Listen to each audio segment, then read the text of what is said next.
Hollywood silver screen presenting north face.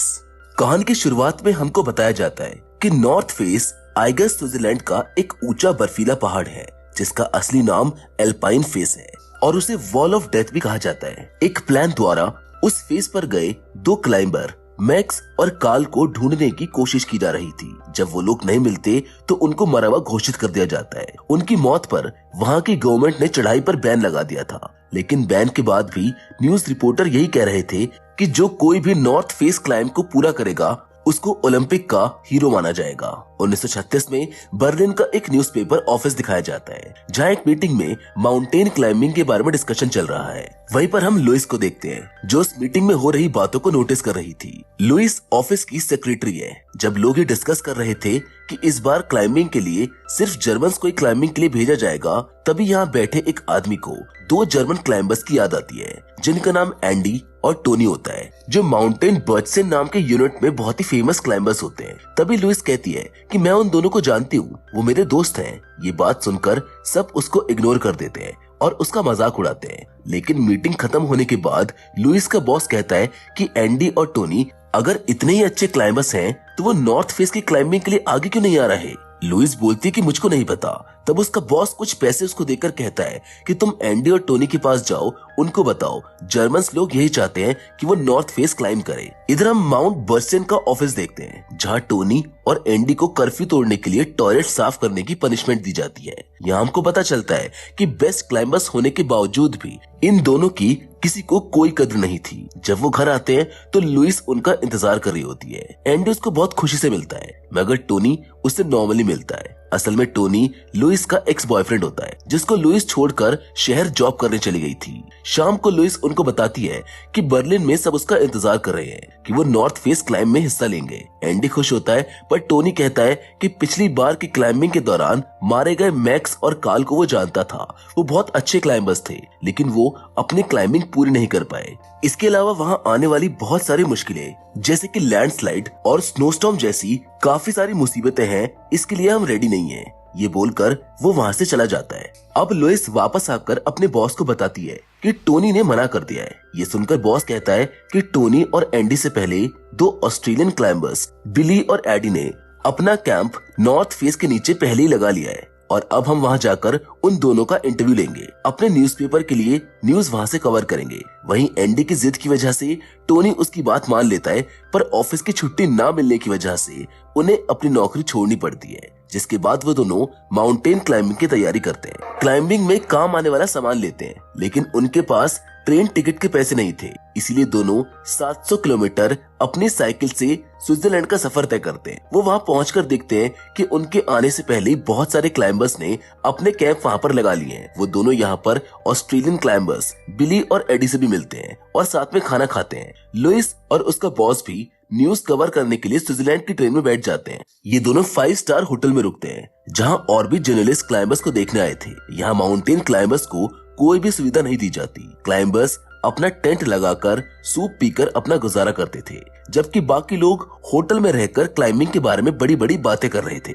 Louis और उसका boss climbers का इंटरव्यू ले रहे होते हैं। तब उनको टोनी और एंडी दिख जाते हैं और वो उन्हें होटल में डिनर के लिए इनवाइट करते हैं। रात को टोनी लुइस के कमरे में जाता है और उसको अपनी डायरी दे देता है, जिसको देखकर लुइस कहती है कि तुम तो इसके बिना कहीं नहीं जाते। जहाँ टोनी कहता है कि मेरी आज तक की बाकी क्लाइंबिंग्स की डिटेल इस डायरी में है और मैं नहीं चाहता कि ये खो जाए, इसलिए तुम इसको संभाल कर रख लेना। लुइस कहती है कि मैं इसको संभाल कर रखूंगी। साथ ही वो टोनी के वापस आने का इंतजार करेगी ताकि वो उसकी डायरी को लौटा सके। ये दोनों भारी मन से एक दूसरे से मिलते हैं। टोनी वापस आकर एंडी से कहता है कि चलो हम चढ़ाई अभी शुरू करेंगे क्योंकि अभी मौसम साफ है।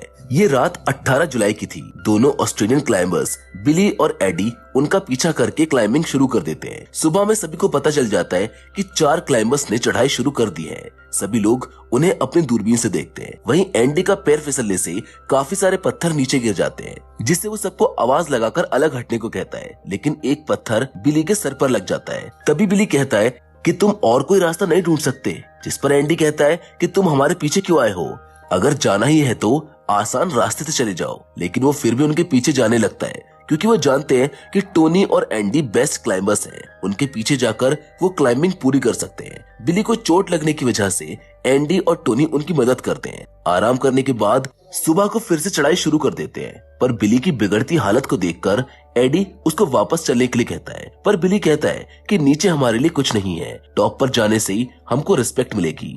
इसीलिए वो दोनों क्लाइंबिंग शुरू कर देते हैं। सुबह 11:15 बजे तक टोनी और एंडी आइस जोन पर पहुंच गए थे, लेकिन तभी मौसम खराब हो जाता है। बर्फबारी भी होने लगती है, जिससे बिली की हालत और बिगड़ जाती है। आगे बढ़ने पर उन्हें पुराने क्लाइंबर्स मैक्स और कार्ल की डेड बॉडी और क्लाइंबिंग का सामान मिलता है, जिसको वो निकालकर उनकी बॉडी को सीलिंग बैग में रखकर नीचे की तरफ फेंक देते हैं, ताकि उनकी बॉडी पार्ट्स को रिकवर किया जा सके। 3:49 तक वो फ्लैटिनॉन पॉइंट तक पहुंच जाते हैं। अचानक से बिली का पैर फिसल जाता है और वो गिर जाता है। उसका पैर पत्थर में फंस जाता है, जिससे उसका पैर टूट जाता है। टोनी और एंडी उसकी रस्सी अच्छे से पकड़ते हैं ताकि वो नीचे ना गिरे।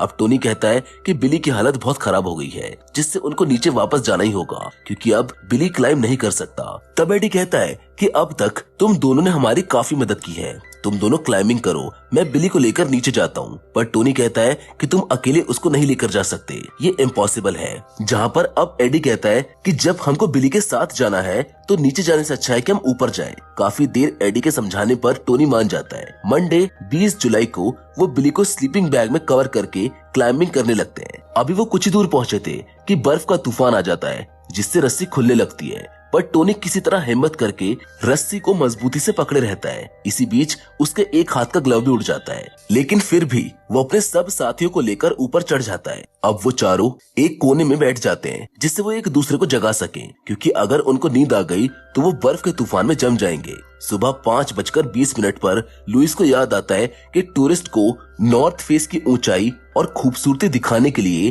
पहाड़ों के बीच एक ट्रेन ट्रैक है, जिसकी गैलरी वहां से नॉर्थ फेस की तरफ खुलती है। वो केयरटेकर से मदद मांगती है, जिस पर केयरटेकर कहता है कि वो लोग गैलरी से लगभग 200 मीटर दूर होंगे। वहां जाकर लुइस टोनी का नाम जोर जोर से पुकारती है, पर टोनी का रिस्पॉन्स ना मिलने की वजह से वो बहुत घबरा जाती है, जिस पर केयरटेकर कहता है कि तूफान होने की वजह से तुम्हारी आवाज उन तक नहीं पहुंच पाएगी। लेकिन तभी लुइस को टोनी और एंडी की आवाज सुनाई देती है। रात के अंधेरे और इस तूफान में टॉर्च की रोशनी और लुइस की आवाज सुनकर उन सब में उम्मीद जग रही थी, और वो लोग अपनी जान बचाने के लिए ऊपर जाने की बजाय दूसरी गैलरी की तरफ जाने लगते हैं। तभी एडी कहता है कि उसका एक हाथ जम गया है। तब टोनी कहता है कि कुछ ही देर में हम एक सुरक्षित जगह पहुंच जाएंगे, लेकिन मुसीबतें तो अभी शुरू हुई हैं। वो देखते हैं कि एक पहाड़ से दूसरे पहाड़ की तरफ जाने के लिए उनके पास जरूरी सामान नहीं है। इसीलिए टोनी रस्सी से लटककर दूसरी ओर जाने की कोशिश करता है, ताकि वहां जाकर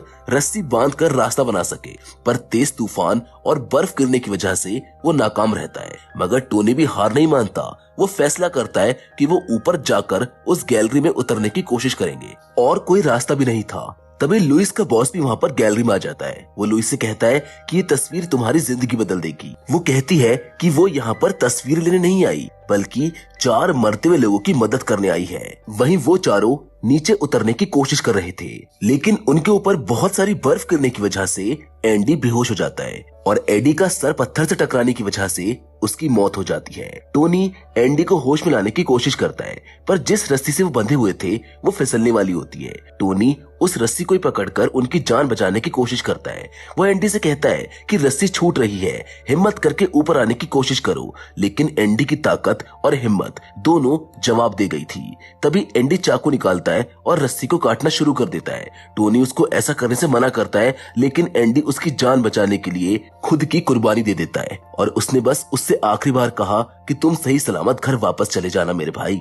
जिसके बाद एंडी और बिली नॉर्थ फेस की बर्फीली पहाड़ियों में गिरते हुए गायब हो जाते हैं। लुइस और केयरटेकर देखते हैं कि टोनी और एडी गैलरी से ज्यादा दूर नहीं थे, पर तूफान की वजह से उनकी मदद करना मुश्किल था। इसीलिए वो होटल में आ जाते हैं और बाकी क्लाइंबर्स को उनकी मदद करने के लिए मना लेते हैं। जिसके बाद 3 क्लाइंबर्स गैलरी से बाहर निकलकर टोनी तक पहुंचने की कोशिश करते हैं, पर तेज हवा और ऊपर से पड़ती बर्फ की वजह से वो लोग चाह कर भी कुछ नहीं कर पा रहे थे। वो लुइस से कहते हैं कि किसी भी तरह ये रात निकल जाए तो कल हम टोनी को बचाने की कोशिश करते हैं। लुइस जानती थी कि अगर कल तक टोनी बाहर रहेगा तो वो वैसे ही मारा जाएगा। लुइस टॉर्च लेकर गैलरी से बाहर आती है और टोनी से बातें करती है, जिससे उसको ऐसा न लगे कि वो यहाँ पर अकेला है। अब बुधवार 22 जुलाई की सुबह तूफान रुक जाता है। वो तीनों क्लाइंबर्स वहाँ मदद के लिए पहुँचते हैं। लुइस बाहर ठंड में उनका इंतजार कर रही होती है।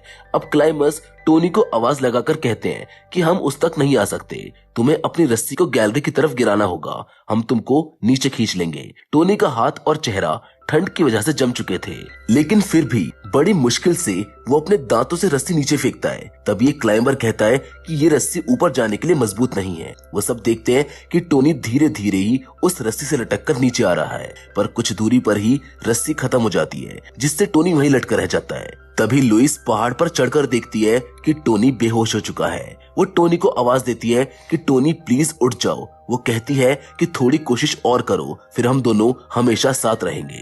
जिसके बाद वो बहुत मुश्किल से अपना सर उठाता है और लुइस को देखकर अपनी आखिरी सांस लेता है और टोनी की भी वहां पर मौत हो जाती है। अब कुछ सालों बाद का सीन दिखाया जाता है, जहां पर लुइस न्यूज रिपोर्टर की जॉब को छोड़कर फोटोग्राफी में अपनी दुनिया ढूंढ लेती है। पर लुइस टोनी और एंडी को हमेशा ही याद करती है और इसी सैड एंडिंग के साथ ये फिल्म यहीं पर खत्म हो जाती है। नॉर्थ फेस आइगर की क्लाइंबिंग बहुत ही खतरनाक मानी जाती है। इसको कई क्लाइंबर्स ने पूरा करने की कोशिश की, पर इसके चक्कर में काफी लोगों की जान भी चली गई। एक आंकड़ा है जिसमें सिर्फ सन 1936 तक 46 क्लाइंबर्स ने इसको पार करने की कोशिश की, जिसमें उन्होंने अपनी जान गंवा दी। पर साल 1938 में ऑस्ट्रेलियन और जर्मनी के क्लाइंबर्स वहां तक पहुंच गए और नॉर्थ फेस आइगर पर अपनी जीत हासिल की।